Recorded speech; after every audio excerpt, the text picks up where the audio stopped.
A power 1/3 plus B power 1/3 plus C power 1/3 equal to 0 అయితే A plus B plus C whole power 6 ఎంత అని అడుగుతున్నారు. So నేను ఇక్కడ ఏం చేస్తున్నా అంటే సీని ఎట్స్ ట్రాన్స్‌పోజ్ చేసేస్తున్నానండి. So minus C whole power 1/3 ఇక్కడ నాకు పవర్ 6 కావాలి కాబట్టి నేను ఫస్ట్ ఏం చేస్తాను, ఇక్కడ పవర్‌లో 1/3 ఉన్నాయి కాబట్టి ప్రతిదానికి ఆ 1/3 పోగొట్టడం కోసం క్యూబింగ్ చేస్తున్నానండి. క్యూబింగ్ చేస్తే A plus B whole cube అంటే ఏంటంటే A cube plus B cube plus 3ab into A plus B. So ఇది ఏ ప్లేస్‌లో సబ్స్టిట్యూట్ చేయండి, అలాగే ఇది బీ ప్లేస్‌లో సబ్స్టిట్యూట్ చేయండి. అంటే ఏ క్యూబ్ అంటే A power 1/3 whole cube, B power 1/3 whole cube into plus 3ab అంటే 3 ఇంటూ ఇది ఏ ఇది బి. సో ఆ వాల్యూస్ వేసేయండి. ఏ ప్లస్ బి అంటే ఇది ఏ ఇదంతా ఏ ఇదంతా బి.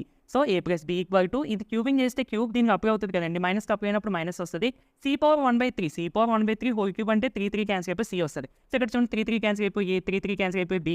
సో ఇంక ఇది సేమ్ వాల్యూ వస్తుంది. ఇక్కడ చూడండి A power 1/3 plus B power 1/3 అంటే నేను దీని ప్రకారం ఏ రాసుకోవచ్చండి, minus C whole power 1/3. So ఇక్కడ ఏంటంటే ప్లస్ ఇంటూ మైనస్ మైనస్, అలాగే ఇటు పక్క మైనస్ సీనేమో ఇటు సైడ్ ట్రాన్స్‌పోజ్ చేసేయండి. ఈ టోటల్ మైనస్ వాల్యూని అటు సైడ్కి తీసుకెళ్ళిపోండి. అప్పుడు ఏమవుతుంది మనకి, సో ఈ వాల్యూ వస్తుంది కదా. ఇప్పుడు నాకు ఏ ప్లస్ బీ ప్లస్